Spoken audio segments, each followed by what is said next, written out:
A passagem de hoje é a história de como o pai da nossa fé adquiriu pela primeira vez um pedaço de terra. O pai da nossa fé, Abraão, recebeu muitas promessas de Deus. As promessas se dividem em duas grandes categorias. Uma é a de descendentes e a outra é a da terra. No entanto, nenhuma delas foi cumprida de forma tranquila. Em relação aos descendentes, Abraão conseguiu apenas um filho aos 100 anos. Foi-lhe prometido descendentes incontáveis como a areia do mar e as estrelas do céu. Mas, na realidade, ele teve apenas um filho aos 100 anos. O mesmo aconteceu com a terra. Abraão viveu toda a sua vida como um peregrino. Quando havia fome, ele tinha que viver a vida de um errante, fugindo para o Egito ou para Gerar. Ele não podia possuir terras e se estabelecer em um lugar. Deus disse que lhe daria a terra de Canaã, mas essa promessa permaneceu por cumprir por centenas de anos, e a terra só foi tomada no tempo de Josué. Como podem ver, pode ser necessário um longo tempo entre a promessa e o seu cumprimento. Como mencionei no último domingo, estamos muito interessados nos presentes que recebemos do cumprimento das promessas. Ter filhos, possuir terras, tudo isso são presentes que surgem do cumprimento de uma promessa. Mas o doador dos presentes, Deus, é mais importante que os próprios presentes. O Deus que faz e cumpre as promessas é mais precioso e importante para nós do que os filhos ou a terra que recebemos. Na passagem de hoje, Abraão finalmente adquire um minúsculo pedaço de terra. Isso porque Sara havia morrido, e ele precisava de um lugar para sepultá-la. No entanto, a conversa durante a compra da terra é um pouco estranha. Na verdade, esse tipo de diálogo é de difícil compreensão para os ocidentais. É por isso que, quando eu estava no doutorado, havia momentos em que meus colegas alemães não entendiam bem, enquanto eu, como oriental, conseguia compreender melhor o significado por trás das palavras. Os ocidentais, quando ouvem um não, simplesmente o entendem como uma recusa. Não há outra margem para a interpretação. Mas os orientais são um pouco diferentes. Por exemplo, quando você oferece comida a alguém e a pessoa diz, não, obrigado, se você aceitar essa recusa literalmente e não insistir, pode gerar uma situação embaraçosa. A pessoa pode ter recusado por educação, por não poder dizer sim imediatamente. Se você levar essa recusa educada como literal, o relacionamento entre as duas pessoas pode facilmente se desgastar ou ficar tenso. A conversa na passagem de hoje para comprar a terra segue esse estilo oriental. A proposta de Abraão para comprar a terra, Efrom, o hitita, responde assim no versículo 11. Não, meu senhor. Ouça-me. Eu lhe dou o campo e também a caverna que nele está. Eu a dou a você na presença do meu povo. Sepulte a sua mulher. Efrom disse a Abraão que lhe daria o campo e a caverna de graça. Ao ouvir isso, Abraão não aceita de imediato. Ele diz que pagará o preço justo pelo campo. Vejamos o versículo 13. Ouça-me, por favor. Pagarei o preço do campo. Aceite-o, para que eu possa sepultar ali a minha mulher. Abraão se recusa a receber de graça. Ele diz que pagará o preço. Nas relações humanas, muitas vezes o que é de graça não sai de graça. Se ele aceitasse o campo de graça e o usasse para o sepultamento, sempre haveria a possibilidade de surgirem outras exigências mais tarde, caso algum problema aparecesse.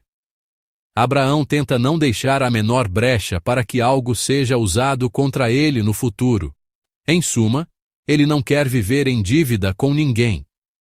À proposta de Abraão, Efrom dá uma resposta ambígua. No versículo 15 ele diz, ouça-me, meu senhor. O terreno vale 400 peças de prata. Mas o que significa isso entre mim e você? Sepulte a sua mulher. Ele diz que o preço da terra é de 400 siclos de prata. Mas em seguida acrescenta que o dinheiro não é um problema. Ele está dizendo duas coisas contraditórias. Se realmente não fosse um problema, ele poderia simplesmente ter dado sem mencionar um preço. Mas Efron especificou: o preço desta terra é de 400 siclos de prata. E este era um preço muito alto. Embora não possamos fazer uma comparação direta, em Jeremias 32, há uma cena em que Jeremias compra um campo. Ele compra um campo por 17 siclos de prata. A partir disso, podemos inferir que 400 siclos de prata era um preço absurdamente caro. Isso pode ser interpretado de duas maneiras. Uma é que ele pediu um preço alto porque não queria vender. A outra é que ele poderia estar tentando extorquir um estrangeiro. No final, a caverna de Macpela e seu campo são negociados por esse preço. Podemos supor que Efron, o hitita, não agiu por boa vontade, mas provavelmente tinha más intenções. De qualquer forma, Abraão compra o campo por esse preço. A pergunta é: por que ele não pechinchou? Abraão provavelmente sabia que era um preço exorbitante, mas ele não tenta negociar ou baixar o preço. A razão provavelmente era o seu desejo de não ficar em dívida. Ele sabia que se envolver em um problema de terra e não poder exercer seus direitos de forma justa, poderia levar a um relacionamento complicado. Mesmo que parecesse tudo bem no momento, problemas poderiam surgir mais tarde, criando uma relação ambígua. Nesse sentido, pagar um preço justo é muito importante. E é melhor não tentar obter algo de graça, pois certamente você ouvirá reclamações no futuro, ou problemas surgirão. Este princípio pode ser aplicado diretamente à nossa vida de fé. A fé não surge do nada. É quase impossível que a fé se desenvolva sem que paguemos um preço. O raro caso de um súbito crescimento na fé é uma exceção, ou, depois disso, Deus muitas vezes exige um preço. Para que a fé cresça e amadureça, são necessários tempo e esforço contínuo. É essencial pagar um preço justo. Então, qual é o preço que devemos pagar para que nossa fé cresça? O preço justo que devemos pagar pelo crescimento da nossa fé é um coração disposto a sofrer perdas. As expressões preço justo e sofrer perdas podem parecer contraditórias, mas para um cristão, o preço justo para o crescimento da fé é estar disposto a sofrer perdas pelo Senhor e aceitar desvantagens pelo Senhor. Este é o preço justo para os cristãos. De fato, na passagem de hoje, Abraão também comprou o campo por um preço acima do mercado. Ele teve um prejuízo. É por isso que sofrer uma perda é o pagamento de um preço justo. Ele pôde sofrer essa perda de bom grado porque cria que Deus o supriria. Nós, o povo da fé, podemos sofrer perdas voluntariamente porque estamos com Deus que supre nossas perdas. Esta é a maneira de viver das pessoas que receberam a graça. Pela graça que nos foi dada gratuitamente, já experimentamos um grande lucro. Somos pessoas que receberam de graça coisas que nunca poderiam ser compradas.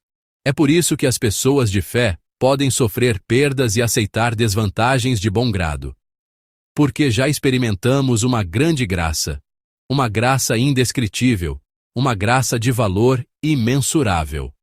Amados irmãos, somos pessoas que sofrem perdas voluntariamente, e somos pessoas que sabem aceitar desvantagens de bom grado, porque recebemos de Deus uma graça imensa, incomparável a essa perda ou desvantagem, porque já recebemos e vivemos em uma graça que jamais poderíamos comprar com nossas próprias forças, ou pagando um preço a Deus. Eu os abençoo em nome do Senhor para que se tornem santos que vivem pagando o preço justo da perda e da desvantagem. E ao fazer isso, eu os abençoo em nome do Senhor para que vivam de uma maneira que mostre às pessoas deste mundo, obcecadas por ganhos insignificantes, como é uma vida que desfruta de uma graça imensurável. Em todo o capítulo 23 de Gênesis, a expressão terra de Canaã aparece 2 vezes. Para aqueles que vivem de maneira diferente das pessoas do mundo, sofrendo perdas voluntariamente e aceitando desvantagens com alegria, Deus não dá apenas a caverna de Macpela, mas toda a terra como um presente. Deus já está se preparando para dar toda a terra de Canaã como um presente. Como pessoas que experimentaram uma grande graça, Que vocês não se fixem nos pequenos lucros deste mundo, mas que sofram perdas de bom grado, aceitem desvantagens voluntariamente e vivam o dia de hoje manifestando a graça de Deus. Eu os abençoo em nome do Senhor.